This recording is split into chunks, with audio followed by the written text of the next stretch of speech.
Frères et sœurs, que la paix et la grâce de notre Seigneur et Sauveur Jésus-Christ soient avec vous. Ici est le Bayou Redemption Ministries pour notre dévotion matinale pour ce 18 octobre 2024. Toujours dans la mission de vous accompagner sur le chemin du royaume de Dieu, car l'essentiel, frères et sœurs, est dans le royaume de Dieu. La force est en Dieu, la guérison est en Dieu, l'abondance est en Dieu, la sagesse est en Dieu, et l'espérance, frères et sœurs, est en notre Dieu. Et c'est pourquoi nous nous répétons à chaque instant, cherchons d'abord le royaume de Dieu et sa justice, et toutes les autres choses nous seront données en plus. Bon réveil mon frère, bon réveil ma sœur, que le nom de l'Éternel soit béni, que le nom de l'Éternel soit exalté ce matin, que le nom de l'Éternel soit glorifié, car notre Dieu nous a fait du bien. Beaucoup ne se sont pas réveillés ce matin, frères et sœurs. Beaucoup, frères et sœurs, et n'ont pas vu lever le soleil ce matin.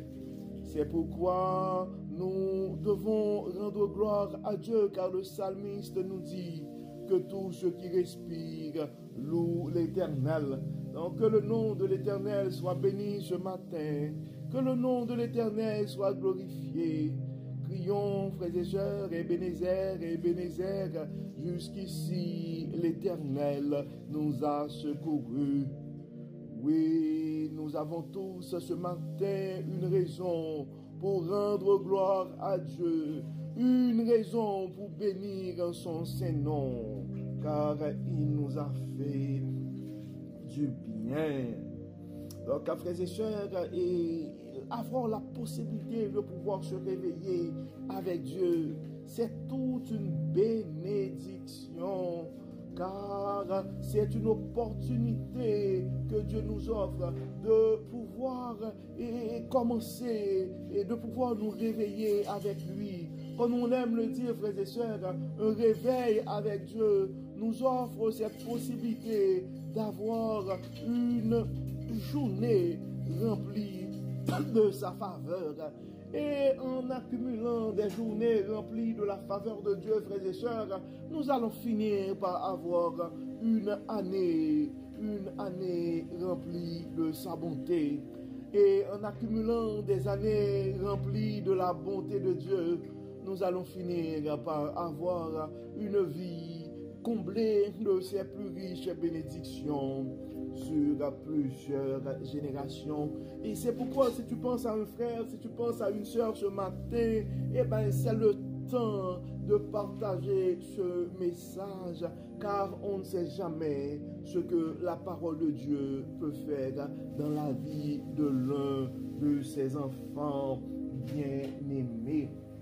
Donc, frères et sœurs, et le texte qui nous est proposé ce matin pour notre dévotion de ce vendredi et 18 octobre, c'est le texte que nous trouvons dans la deuxième lettre de Paul aux Corinthiens. Nous allons lire nous allons commencer dans le premier chapitre et nous allons lire les 7 premiers versets.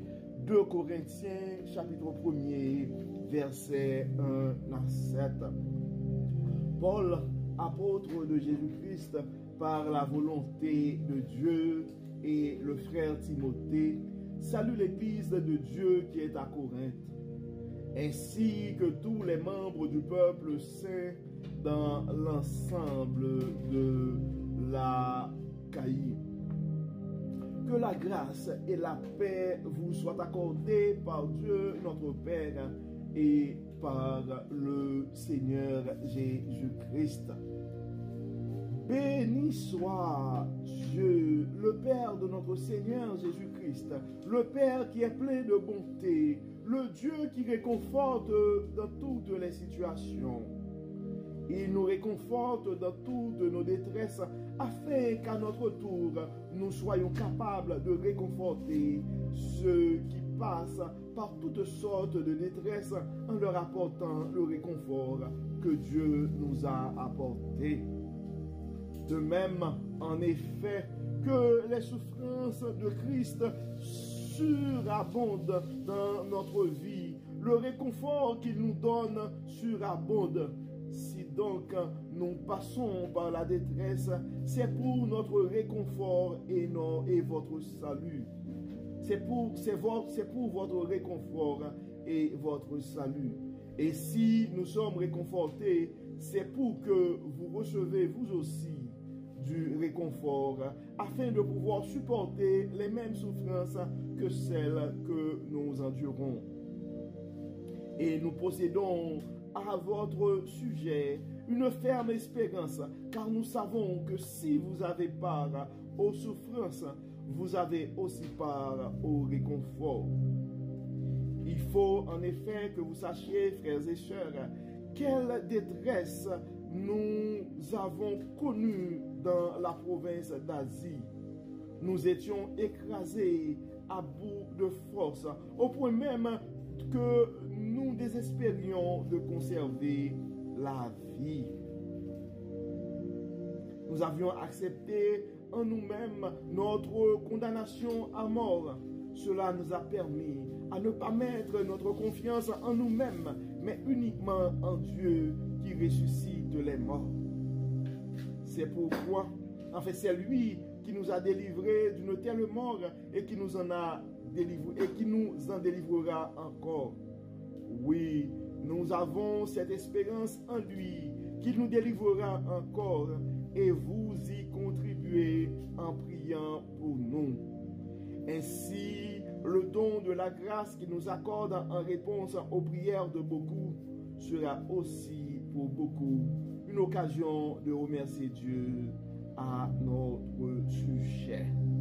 Donc, nous avons lu, frères et sœurs, le texte que nous trouvons dans le livre, dans la deuxième lettre de Paul aux Corinthiens, et au lieu de lire nous avons annoncé des 7 premiers versets, nous avons lu de préférence les 11 premiers versets, et ceux qui pourraient mieux vous aider à avoir une idée. En fait, frères et sœurs, on peut voir que le contexte de la deuxième lettre de Paul aux Corinthiens, le début est un peu différent parce que dans le début et de la première lettre de Paul aux Corinthiens, on voit que Paul était là en fait pour exhorter, pour éduquer, pour prêcher les frères et sœurs de l'église de Corinthe. Et à la fin, on voit que, puisqu'ils étaient comme des frères et sœurs, ils commencent à être engagés, on voyait que à la fin de la deuxième à la fin de la première lettre de l'apôtre Paul, comme on l'avait vu hier, on voyait que déjà, il comptait sur l'assistance, sur le support des chrétiens de l'église de Corinthe. Et on voit que le début de la deuxième lettre de Paul aux Corinthiens, et ça maintenant évolue dans un autre contexte. Et donc on voit que Paul était quand même en difficulté et sollicitait la prière et remerciait les chrétiens de l'église de Corinthe. Et en fait, dans la première partie du texte, dans les 2 premiers versets, donc nous avons lu pour vous la version, la Bible du semeur, c'était la salutation. Et nous voyons, c'est la salutation et la présentation et la salutation de Paul. Paul, apôtre de Jésus-Christ, par la volonté de Dieu, et le frère Timothée salue l'église de Dieu qui est à Corinthe. En fait, il y a plusieurs choses qui attirent mon attention dans cette première partie. Et en fait, on sait que Paul, c'était vraiment quelqu'un qui a été formé au pied de Gamaliel. C'était un homme assez éduqué. Donc, Paul ne s'était pas présenté comme un homme éduqué, mais il s'était présenté surtout comme apôtre de Jésus-Christ par la volonté de Dieu. Donc, on voit que Paul s'était présenté comme apôtre de Jésus-Christ, mais par la volonté de Dieu. Donc, déjà, Paul s'est présenté comme un instrument. C'est vraiment la volonté de Dieu pour que je sois apôtre de Jésus-Christ aujourd'hui. Et il a pris le temps aussi, on en a parlé la dernière fois dans le leadership, il a pris le temps aussi de faire référence à Timothée. Et des fois, quand on travaille en équipe, même si c'est nous autres qui présentons, même si c'est nous autres qui présentons, et c'est une personne qui présente, mais il faut donner le crédit, il faut faire sentir aux gens qui nous entourent qu'ils ont quand même une importance. Donc il a pris le soin de mentionner Timothée, dire salut l'église de Dieu qui est à Corinthe. Donc l'église, c'est l'église de Dieu. Ce n'est pas l'église de l'apôtre Paul, mais c'est l'église de Dieu. Ainsi, tous les membres du peuple saint dans l'ensemble de la contrée. En fait, autre chose, il continue pour dire que la grâce et la paix vous soient accordées par Dieu notre Père et par le Seigneur Jésus-Christ. Donc la grâce et la paix est donnée par Dieu, frères et sœurs. C'est pourquoi si tu cherches la grâce dans ta vie ce matin, si tu cherches la paix dans ta vie ce matin, ces choses-là, tu vas les trouver en Dieu. Maintenant, regardons et à partir du verset 3. En fait, c'est une prière en fait de reconnaissance. Paul commence avec une prière de reconnaissance. Il commence à bénir le nom de Dieu. Béni soit Dieu, le Père de notre Seigneur Jésus-Christ, le Père qui est plein de bonté, le Dieu qui réconforte dans toutes les situations. Donc c'est la reconnaissance à Dieu. Donc c'était évident que Paul a eu des moments difficiles et c'était le temps non pas de se vanter, mais c'était le temps non pas de célébrer, mais de rendre gloire, de faire une prière de reconnaissance.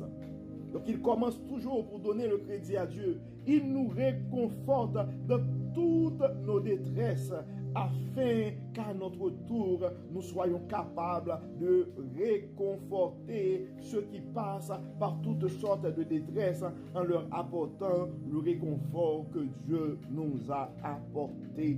Donc la chose que nous pouvons tirer dans cette portion d'écriture, frères et sœurs, si tu es en train de vivre une situation difficile présentement, si tu fais face à la détresse ce matin, mon frère, si tu fais face à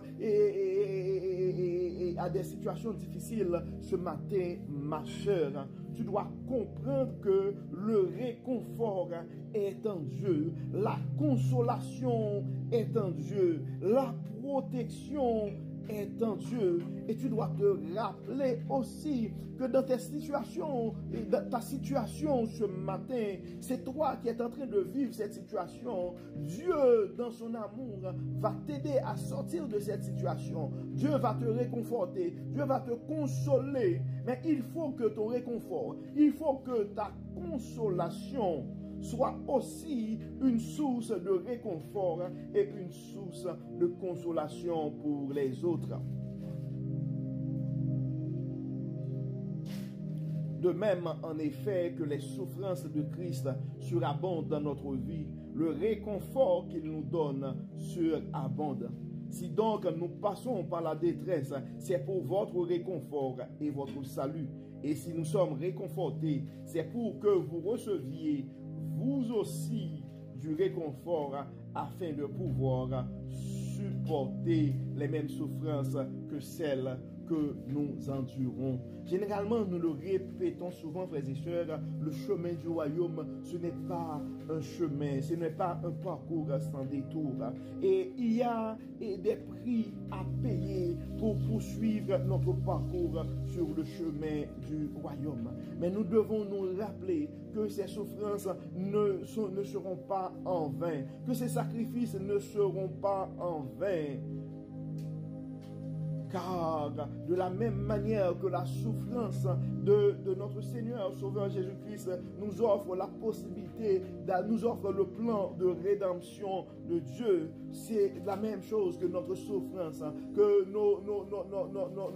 que le réconfort que nous trouvons en Dieu soit une source de réconfort, une source de consolation pour les autres aussi.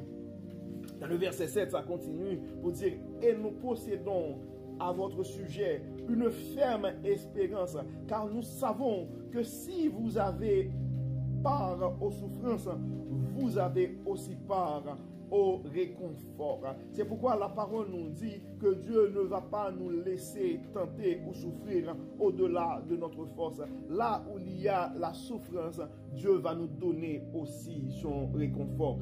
C'est pourquoi, mon frère, si tu es en peine ce matin, je t'invite à aller chercher ton réconfort en Dieu. Si tu es en pleurs ce matin, je t'invite à aller chercher ta consolation en Dieu. Donc, il faut en effet que vous sachiez, frères et sœurs, quelle détresse nous avons connue dans la province d'Asie. Nous étions écrasés à bout de force, au point même que nous désespérions de conserver la vie. En fait, si tu te trouves dans une situation désespérée ce matin, mon frère, si tu te trouves dans une situation désespérée ce matin, ma soeur, en fait, ce n'est pas une raison de vivre avec une culpabilité. Ça fait partie aussi de notre parcours sur le chemin du royaume. C'est pourquoi notre mission, c'est de vous rappeler à chaque instant que notre Dieu, c'est le Dieu de toute espérance. Donc, dans ton désespoir ce matin, l'espérance de Dieu est à disposition. Dans ta précarité ce matin, l'abondance de Dieu est à disposition. Dans ton tourment de ce matin, eh bien, la sagesse de Dieu est à ta disposition, mon frère. Et la sagesse de Dieu est à ta disposition, et ma soeur. Dans le verset 9, ça continue. Nous avions accepté en nous-mêmes notre condamnation à mort. Cela nous a appris à ne pas mettre notre confiance en nous-mêmes, mais uniquement en Dieu qui ressuscite les morts. Des fois, les situations sont assez difficiles, frères et sœurs. C'est pour nous rappeler que notre source est Dieu. C'est pour nous rappeler que la protection est en Dieu. C'est pour nous rappeler que l'abondance est en Dieu. C'est pour nous rappeler que la sagesse est en Dieu et notre Dieu est la source de toute intelligence. Donc, ça dit, cela nous a appris à ne pas mettre notre confiance en nous-mêmes, mais uniquement en Dieu qui ressuscite les morts. C'est lui qui nous a délivrés d'une telle mort et qui nous en délivrera encore. Donc, nous devons, frères et sœurs, non seulement Dieu peut t'aider à sortir de cette situation, non seulement Dieu peut t'aider à subvenir aux besoins de la famille.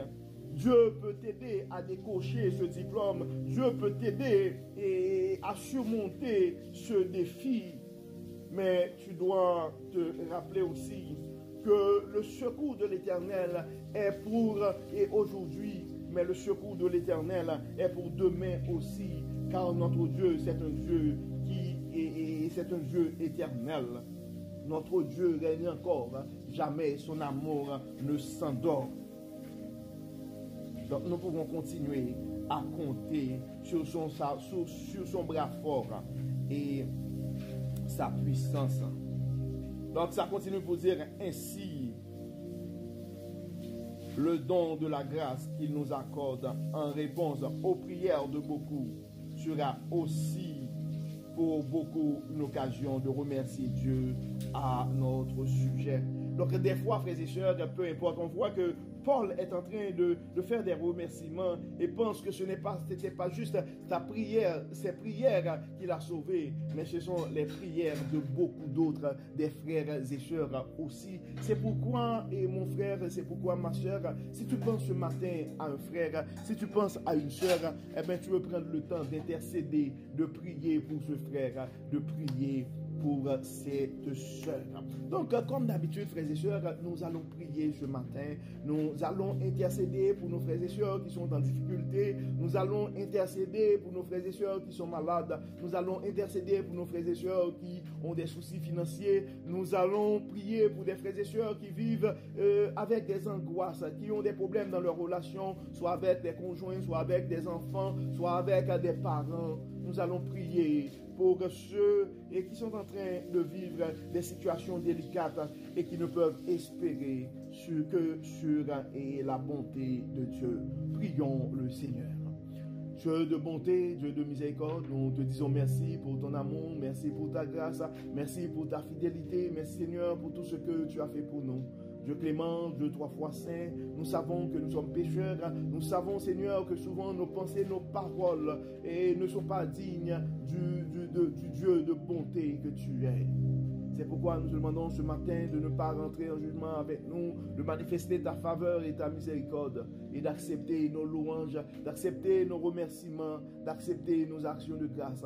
Car nous sommes conscients, Dieu Tout-Puissant, tu as fait pour nous de grandes choses. Tu as guéri beaucoup d'entre nous. Tu nous as bénis de toute forme de bénédiction. Tu nous protèges, tu nous révèles à ta manière, ta sagesse. Mais Seigneur, pour ta parole, mais Seigneur, pour tout ce que tu as fait dans nos vies.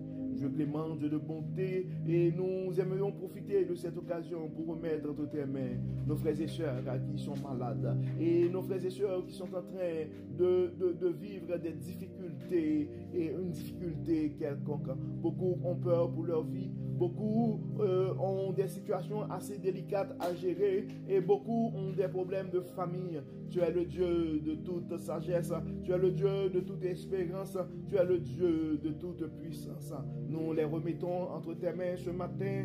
Tu les connais par leur nom, tu connais leurs adresses, tu connais leur état d'âme ce matin. Nous remettons entre tes mains leur corps, leur esprit et leur âme. Touche chaque frère, chaque sœur qui nous écoute ce matin et tu connais, Seigneur, leur souffrance, tu connais leur peine, tu connais leurs soucis, tu connais leurs questionnements, tu connais les projets de leur cœur.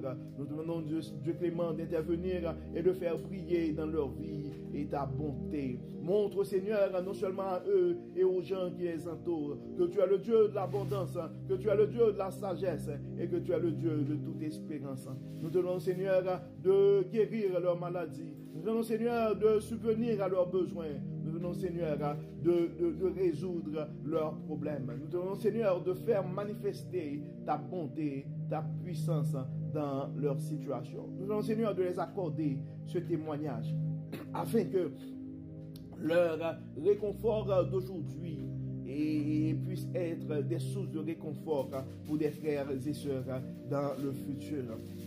Dieu de toute consolation, à nos frères et sœurs qui pleurent ce matin, nous demandons, Seigneur, de les consoler. Et à nos frères et sœurs qui sont inquiets pour la réalisation de l'un de leurs projets ce matin, nous demandons, Seigneur, de faire briller ta puissance et de les montrer que vraiment tu es le Dieu omnipotent. Viens, Seigneur, dans nos cœurs et viens, Seigneur, dans nos vies.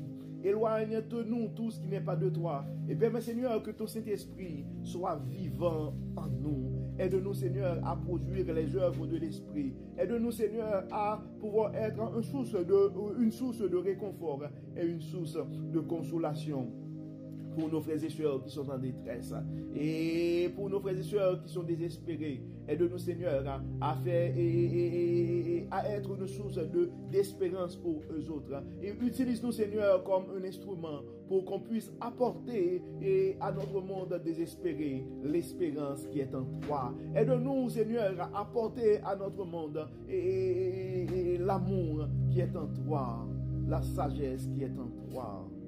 Bénis, Seigneur, guéris, Seigneur, protège, Seigneur, et que tout soit fait dans nos vies pour la gloire de ton nom.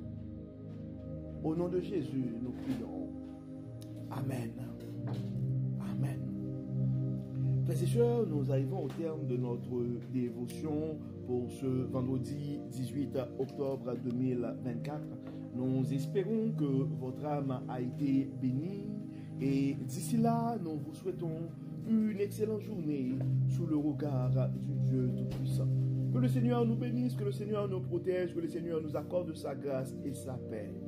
Au nom de Jésus, Amen. Encore une fois, bon vendredi, frères et sœurs, bonne fin de semaine et à demain. Bye bye.